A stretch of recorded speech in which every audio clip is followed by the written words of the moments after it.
Assalamu alaikum wa rahmatullah. Today we have a new presentation about telephone and verbal order, and this is Dr. Muhammad Farid Tabi. What's our objectives for this presentation? Number one, we have to define what's the International Patient Safety Goal and relation to the telephone and the verbal order, the purpose of telephone and the verbal order, some definition related to telephone and the verbal order, what's the policy for telephone and the verbal order, what's the procedures and step required, and what are the SIBAHI related standards to our we have a principles for quality healthcare services. If you want to give a highly qualified or high quality healthcare service to the peoples, we have the term STEEB. STEEB is some letters referred, every letter refer to a specific word. S refer to safe, T refer to timed or timely, E for effective, the second E for efficient, third E for equitable, and P for patient-centered. In brief, safe means no harm. Your services, services you are introducing to the patients and their relatives and visitors should be safe. Safe means no harm. Timed or timely means not premature or delayed. Should be in the exact or required or a proper time. Effective means as intended to do. Your outcome should be as planned to be done at the start. Efficient means related to the resources you have. You don't have to do underutilization or overutilization of the resources, but efficient means optimum use of the resources. Equitable means every single patient should receive the same services on repeated time, on and on and on. Patient-centered means everything we are doing, it should be related to patient. We have to engage the patient in our plans of investigation and management. So the item for tonight is related to the safety. And if you want or plan to make a safety culture inside your healthcare facility, you have to adopt the International Patient Safety Goals or some patient safety goals. The most important or famous is the International Patient Safety Goals, which were established by the International Patient Safety Center at earlies of 2005. And they are 6 international patient safety goals, goal number 1, 2, 3, 4, 5, and we will offer them now in brief before going to our main topic, which is telephone and the verbal. So what are the International Patient Safety Goals? Number 1, identify patients correctly or correct patient identification. Goal number 2 is improve effective communication amongst healthcare giver or staff. 3, improve the safety of high alert medication. 4, ensure correct site, correct procedure, correct patient surgery. Goal number 5 is reduce the risk of healthcare associated infection. And goal number 6 is reduce the risk of patient harm resulting from falls. And I believe we presented before a separate presentation for the International Patient Safety Goals and explaining the 6 goals in details. So why goal number 2 is with a different color? Because we are focusing on goal number 2 tonight, because our presentation or our main topic today is related to goal number 2, which is improve effective communication amongst healthcare givers. So telephone and the verbal order is one of 4 items of the goal number 2, which is improve effective communication amongst healthcare giver. Number 1 is telephone and the verbal order.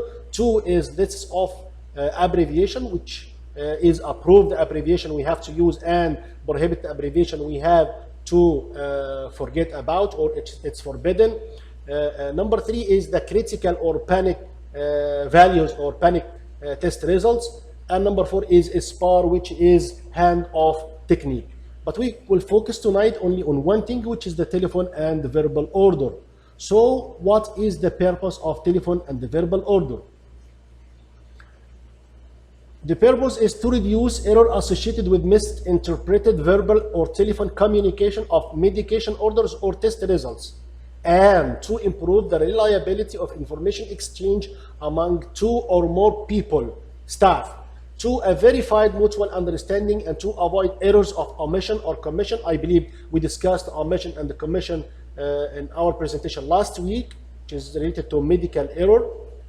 Arising from informational gaps and misunderstanding. So the main purpose here is we have to reduce the errors, because when we are communicating with each other inside a healthcare facility, the misinterpreted of the verbal and telephone order communication will result too much errors and harm to the patient. So the main purpose here is try to reduce the error that came from misinterpreted verbal or telephone orders.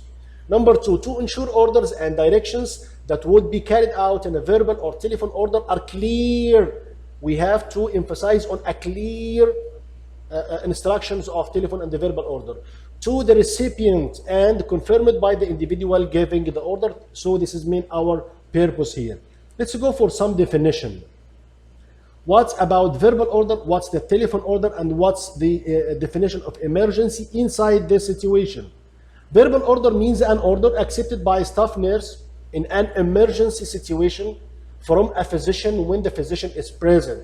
So number one here, the nurse is there, the physician is there, and there is some situation that the physician have to order the nurse to give an order without documenting it. You know that every single order by a physician should be documented.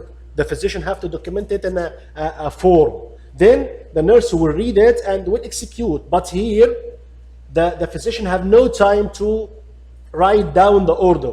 So he will tell it verbally to the nurse. So the main condition here is the physician is present. What about the telephone order? It's an order accepted by a staff nurse from a physician who is not present. So in telephone order, the physician is not present in the scene. He's not present beside the patient. The nurse is, yes, she's present beside the patient, but the physician is not around. Maybe he's in OR, or maybe in the OBD, maybe at home, so he's not available. So physician who is not present in a situation when the patient condition requires immediate medical intervention. The patient needs some medication right now or intervention right now, and the physician is not there, so we can accept the telephone order.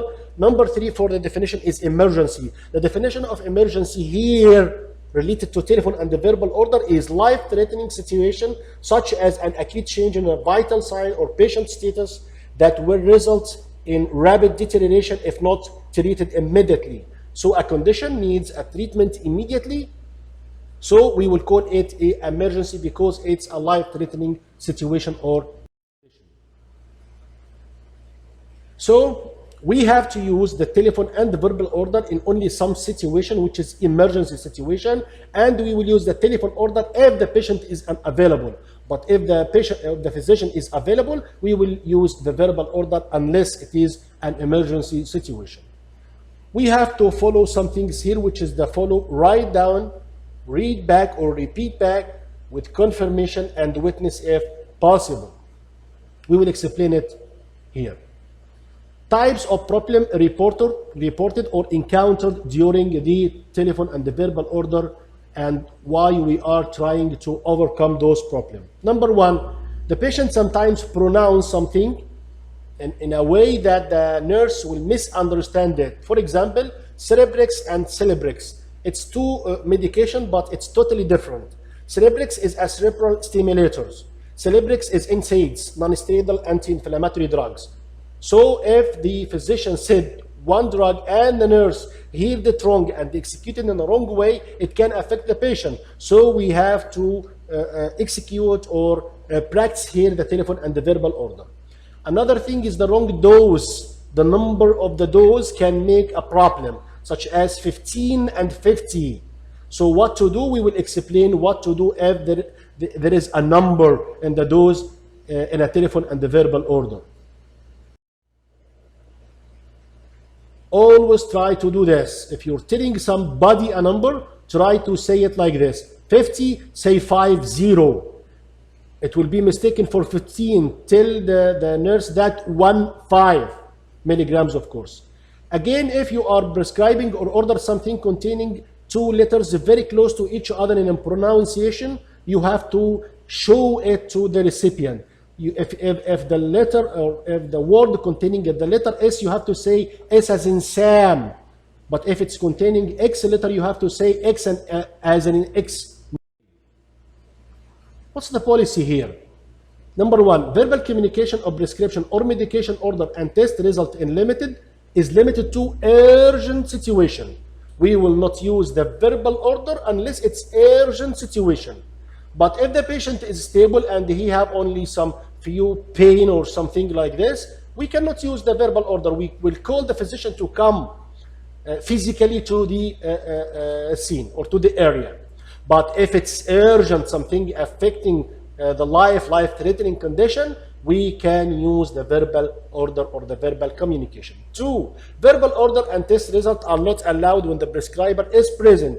If he's beside each other and nothing preventing the prescriber to document by himself in a physician order, we will not use that. So it's not allowed when the prescriber is present and the patient chart is available. Patient chart is available, physician is available, except during a sterile condition. The physician is he's in a sterile condition. He's putting his gown, gloves, and mask, and so on. He doesn't like to contaminate himself, so he cannot order anything. He can give a verbal order. Or in emergency situation, as we said before, life-threatening to the patient. In which case, as a repeat back is acceptable. Number 3, verbal order are not permitted for non-familiar drug. If this drug, you cannot take a verbal order from the physician about a drug which is not included in our hospital formulary drug. Number 4, the following job categories are authorized to give the verbal order: the specialists and the consultants. Number 5, the following job categories are authorized to accept the verbal order, like nurses and respiratory therapists and pharmacists. And number 6, telephone order may be accepted when the patient's overall condition is likely to deteriorate without timely intervention. So take care about the word, it's limited to urgent situations. What about the procedure? What we have to do? In verbal order, what we have to do will be accepted in the following manner. Verbal order, when allowed, will be immediately repeat back. When the physician said an order, the nurse must repeat back what he said exactly, the same sequence and letters he said, by the recipient to the prescriber for correctness and the confirmation. So she will repeat back to make sure that what she heard is correct. That time, the prescriber or the physician will ensure or confirm that it's right or wrong. And if it's wrong, he will correct. Following confirmation of the verbal order, the recipient will carry out the order in accordance with the department and unit policy. Now, the nurse will execute it exactly as the departmental policy. Number 3, recipient of the verbal order will note the order in the physician order sheet with the exact time, date, and sign. So now we have to have a form and we have to document it inside the physician order. Then when the physician will come, he will sign it. Or when we finish the emergency situation, the physician will sign and putting the time and date of signature. Number 4, prescriber will verify signed date and orders as soon as emergency is over. Number 5, pharmacy will disallow medication request from the nursing unit to the pharmacy unless the verbal order had been entered through the computer in the note column before the medication is replaced. So the nurse should enter the request through the computer, then the pharmacist will dispense the medication if it's not available in the nursing room. Verbal order, when spoken and when transcribed, will use only approved abbreviation. We will not use the prohibited abbreviation as we discussed before. Number 7, for medication order, both parts will include the milligram per kg dose alone with the patient-specific dose for all verbal, neonatal, pediatric medication order. We have to use the unit dose according to what the physician prescribed. Number 8, for medication order, both parts will express dose of medication by unit of weight. We can say it's milligram or gram or milliequivalents or millimoles. So again, here we will not use prohibited abbreviation in our order. We'll continue. Verbal order medication will include the following information. When you are ordering a medication through the verbal order, you have to document all of those information. Date and time order is received, patient name, drug name, both brand and the generic, dosage form, tablet, capsule, inhalants, strength or concentration, 100, 250, 500, dose, frequency, route, quantity, and the duration, name of the prescriber, and signature of the order recipient. The drug that we are ordering through the verbal order is adrenaline, thallium, atropine sulfate, dexamethasone, propranolol, digoxin, verapamil, dopamine, dopetrix, amiodarone, noradrenaline, sodium bicarb, lidocaine, naloxone, potassium chloride, calcium chloride, dextrose, magnesium sulfate, epanotin, isoprel, procainamide, and Lasix. All of these are emergency medication. We might order them in telephone verbal order. This is an example of the medication we can use in the verbal order. This is an example of a verbal order form. We have to put the date and the name of the physician, his badge number or ID number, then with stat, or because it's always an emergency. For example, dopamine 400 milli equivalent in 100 milli normal saline. Then we will give them through IV central line in a dose of 5 milligram per kg per minute to keep the systolic blood pressure more than 100 mmHg. Then staff nurse number 1, staff nurse number 2, both the name, signature, and the ID number for each. And when we finish the emergency situation, the physician will put his name, signature, and his ID number. Again, for verbal and medication, verbal medication order, the content of the verbal medication order is clearly communicated. How? The prescriber will spell the name of any unfamiliar medication. As we said before, Celebrex or Cerebrex, you have to spell the word itself. Again, in order to avoid confusion for the numbers, as we said before, in 50 or 15, you have to spell it in numbers, 50 milligrams. The route and the frequency are provided without abbreviation. Don't say tab, don't say TDS. You have to say tablets, and you have to say 3 times a day. Prescriber will include the purpose of the drug to make sure that it's correct for the nurse herself. For example, we can say give Buscopan or hyoscide in bromide for colic because the patient have colic, or give Voltaren because the patient had pain, for the pain, and so on. Both parts will include the milligram, kilogram dose along with the patient-specific dose for all verbal, neonatal, pediatric medication order. Both parts will express dose of medication by unit of, as we said, milligram or grams or milli equivalent or millimoles. What about the telephone order? Now we finish the verbal order. And the verbal order means nurse is there, physician is there, but we have a situation. What about telephone and the telephone order? The telephone order means the physician is not around. The physician is far from the scene. Will be accepted in the following manner. 1. Telephone order, when allowed, will be immediately written down by the recipient and read back to the prescriber for correctness and confirmation, the same as verbal order. Identify the first and last name of the physician who issued telephone order. Telephone order, when spoken and when transcribed, will use only approved abbreviation. We said that never use a prohibited abbreviation. Telephone order should be written in the physician order section of the medical record and signed by the 2 nurses, nurse number 1 and 2, with their ID numbers. Upon completion of the telephone order sheet, medication can be dispensed from the ward floor stock or from the pharmacy. The 2 nurses who verify the order must co-sign with each other on the medication as administration record. Prescriber of a telephone order will verify, countersign, date and time within 24 hours. For verbal order, we said that immediately after the situation finished. But here in the telephone order, within 24 hours, because maybe the patient in the theater room or in OPD, or he's a post-call or something. For a medication dispensed from the floor stock, the complete signed telephone order sheet will be placed in the patient file. The telephone order will be entered by the physician into the computer for replacement of the stock from the pharmacy, because we took some medication from the stock of the nurses, so the pharmacy have to replace it. For medication dispensed from the pharmacy, the original copy of the telephone sheet will be retained in the pharmacy, and the copy will be shifted to the patient medical record.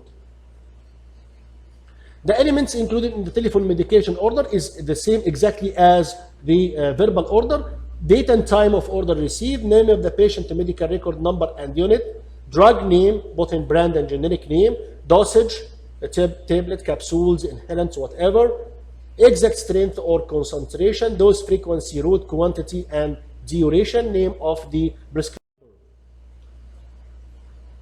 Now we finished number A, which is telephone and the verbal order. I will go very fast on the other main content of improving the effective communication amongst healthcare giver. Number P is two lists inside the healthcare facility. One, never use list, which is the prohibited abbreviation, and the other one is approved abbreviation. It's done by a committee. That committee will decide what abbreviation we will use inside our hostel and what we have to forget about. So here the abbreviation we shouldn't use is CC because it could be misinterpreted with the unit. So for insulin, don't write UIU. Number 2, don't write insulin IU, 10 international unit. You have to write 10 international units in words because it can be mistaken with IV or 10, and so on. QID, it should be, you have to write it 4 times a day. Don't write QID because it can be mistaken with the QD or QR. But we have to have another list of approved abbreviation. We can use it because all of us know it, and it will be never mistaken with another abbreviation, like HTN, hypertension, like H and O means history of, like IG means immunoglobulin, okay, like lab, laboratory, mg for milligrams, and so on. So we have to have 2 lists, 1 approved and 1 prohibited, should be dispensed to all people and should be educated and some training on them.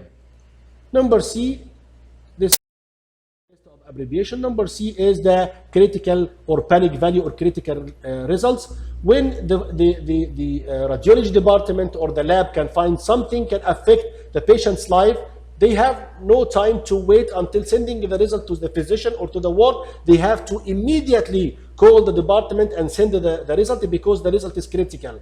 For example, very low hemoglobin for the patient, very low calcium or very high calcium, and so on. And it should be a list developed by a committee again between the pharmacy and the physicians, and should be dispensed to everyone, and it should be documented with the register inside lab and inside the ward itself. Number 4 is the handoff technique, which is ISPAR. When there is a delivery of the services between 2 staff, nurse with nurse or physician with physician, and so on, they have to follow the ISPAR technique, constitutes of introduction, situation, background, assessment, and recommendation. Now we finished the 4 things of International Patient Safety Goal number 2. What's the related SBAI standards to the telephone and the verbal order? We have a standard for quality management number 25. There is a written policy on verbal and telephone order and reporting of critical test results. So we have to have a policy. The policy defines the time frame for order authentication. The policy defines staff who may accept the telephone and the verbal order. The number 4, complete verbal or telephone order or critical test result is written down by the receiver of the order or the result. Number 5, the telephone and the verbal order or critical test result is repeat or read back by the receiver himself. And number 6, the order or the test result is confirmed by individual who gave the order or the test result. And I'm recommending you too much to watch this video. It will give you a very clear idea, and it will make it very clear to you about telephone and the verbal order. Thank you very much, and until we meet again, Assalamu alaikum wa rahmatullahi wa barakatuh.